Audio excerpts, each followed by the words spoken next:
안녕하세요. 변리사 시험을 준비하신다면 이건 정말 반드시 아셔야 하죠. 우리 특허법의 아주 특별한 조항인데요.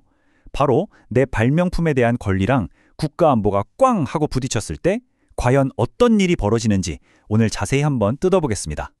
자, 이런 상상을 한번 시작해 볼까요? 여러분이 정말 대단한 발명을 했는데 이게 알고 보니 국가 기밀급이래요. 그럼 발명가로서 특허받을 내 권리가 먼저일까요? 아니면 국가의 안보가 먼저일까요? 이 복잡한 문제를 제대로 이해하려면요, 몇 가지 단계를 거쳐야 합니다. 우선 특허 제도가 도대체 왜 있는지 그 기본부터 알아볼 거고요. 그 다음엔 일반적인 특허 요건들을 살펴보고 오늘 이야기의 주인공이죠. 국가 안보라는 변수가 어떻게 게임의 판도를 바꾸는지, 그리고 특허법 제41조가 뭔지 아주 자세히 분석해 볼 겁니다. 마지막으로 개인의 권리와 공익 사이에서 어떻게 균형을 맞추는지까지 살펴보겠습니다. 네, 그럼 가장 기본부터 시작해보죠. 도대체 특허라는 시스템은 왜 존재하는 걸까요? 그러니까 보통 특허 제도라는 건 일종의 거래잖아요. 당신의 기술을 세상에 공개하세요. 그럼 그 대가로 독점적인 권리를 보호해줄게요. 그래서 우리 다 같이 산업 발전을 이뤄봅시다. 뭐 이런 거죠. 그런데 바로 이 지점에서 제41조가 잠깐만요. 근데 그게 국방기술이면 얘기가 좀 다릅니다 하고 끼어드는 거예요. 국가 안보라는 아주 특별한 목적이 등장하는 거죠. 좋습니다. 그럼 보통 특허를 받으려면 뭘 만족해야 하는지 이 게임의 기본 규칙부터 간단히 짚어보고 넘어가죠. 특허법 제2장에 나와 있는 내용입니다. 뭐 다들 잘 아시는 내용일 겁니다. 산업에 써먹을 수 있어야 하고 당연히 세상에 없던 새로움, 즉 신규성이 있어야겠죠. 또 기존 기술보다 더 발전된 진보성도 필요하고요. 먼저 출원한 사람이 임자라는 선출원주의도 있고 뭐 이런 핵심 조건들을 모두 만족해야만 특허를 받을 수 있는 게 일반적인 규칙입니다. 자, 이제부터가 진짜 본론입니다. 이 모든 일반적인 규칙을 한 방에 뒤엎을 수 있는 게임 체인저. 바로 국방상 필요한 발명에 관한 제41조입니다. 이게 무슨 말이냐면 핵심은 이거예요. 제41조는 국가의 안보가 개인 발명가의 재산권보다 더 높은 우선순위를 가질 수 있다 라는 걸 법으로 딱 못 박아 놓은 겁니다. 그럼 구체적으로 국가가 뭘 할 수 있다는 걸까요? 지금부터 제41조가 국가에게 어떤 막강한 권한들을 주는지 하나하나 해부해 보겠습니다. 여기 보시면 국가의 개입이 단계별로 점점 더 세지는 걸 볼 수 있는데요.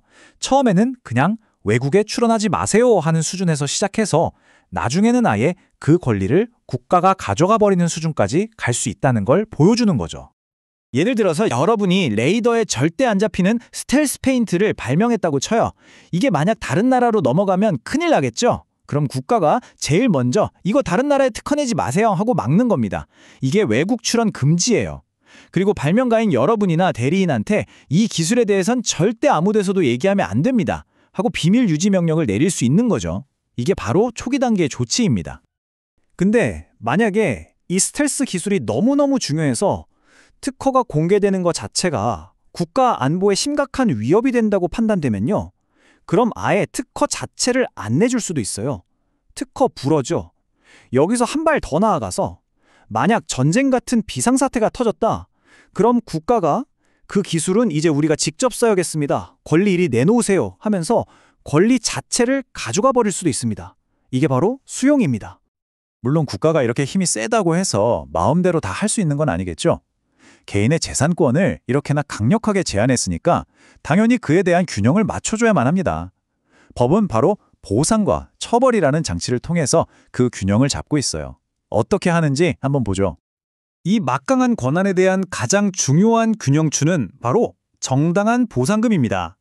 국가가 이런 조치들을 해서 발명가가 손해를 입었다면 그 손실에 대해서는 국가가 돈으로 보상을 해줘야 할 의무가 있다는 거죠. 자, 여러분. 이 편은 정말 중요합니다. 별표 5개짜리예요. 오늘 설명드린 내용의 핵심이 여기에 다 들어있다고 보시면 돼요.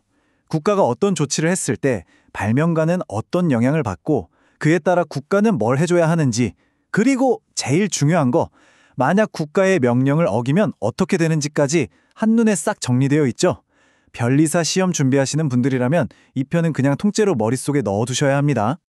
그럼 만약에 국가의 비밀 유지 명령이나 외국 출원 금지 명령을 어기면 어떻게 될까요?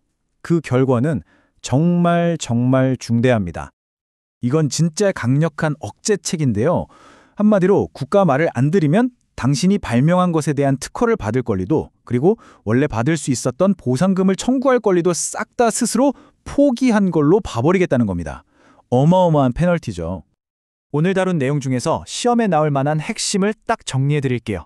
바로 국가의 조치에 따라서 발명가의 권리가 어떻게 제한되는지, 그에 대한 보상은 어떻게 이루어지는지, 그리고 가장 중요한 명령 위반 시의 처벌 규정. 이 관계를 명확하게 이해하는 게 포인트입니다. 이 점을 꼭 기억하시면서 이 마지막 질문에 대해 한번 생각해 보시면 좋겠습니다. 한 개인의 번뜩이는 천재성, 그리고 국가 전체의 안보, 이 두 가지 가치가 충돌할 때 과연 무엇이 우선되어야 할까요? 이건 단순히 법조항 하나에 대한 질문이 아니라 지식재산권법과 공익의 관계를 관통하는 아주 근본적인 딜레마입니다. 여러분은 어떻게 생각하시나요?